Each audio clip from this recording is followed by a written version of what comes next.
The recruitment of child soldiers is a major concern in several regions across Africa where conflict has broken out. Now, that includes the Central African Republic and the Democratic Republic of Congo. But indeed, one of the conflicts where it's most prevalent is South Sudan.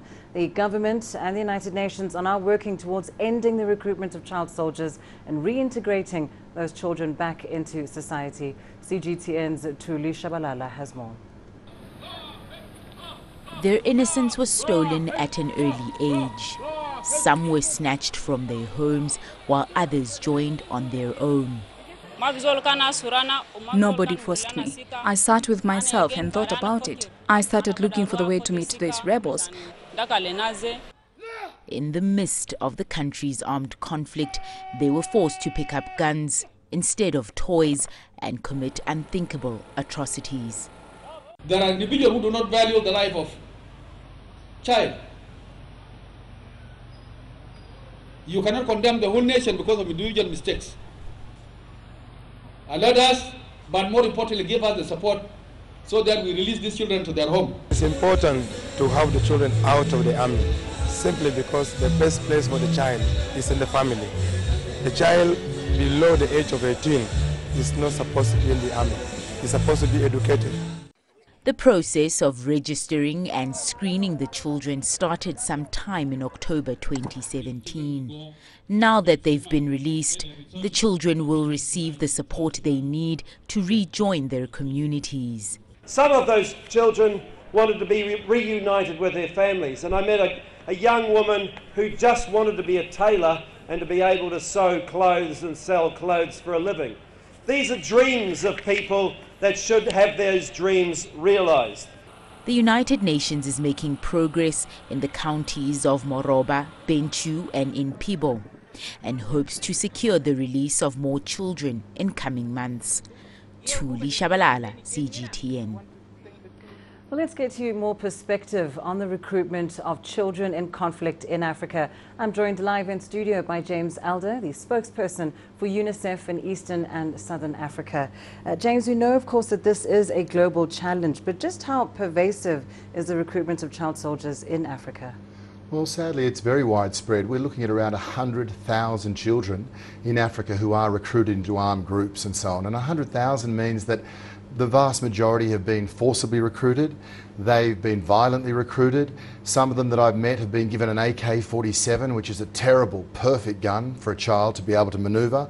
Others are given machetes. Some are given wooden guns. And then they are thrown into theatres of war that are adult theatres of war, where there are terrible injuries done, where children die, where children are forced to commit horrors that no adult should have to do.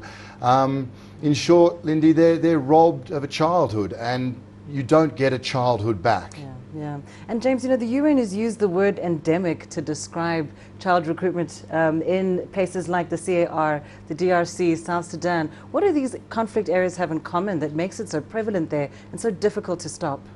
Well, I think the main thing is conflict. When you've got conflict, you often have a breakdown of the rule of law. So that chain of command is often gone. So you have armed groups all over the country looking to boost their numbers. At the same time, you've got economic crises, so children have got no options. So things like schooling and vocational training, all the things that kids have at their fingertips tend to be gone.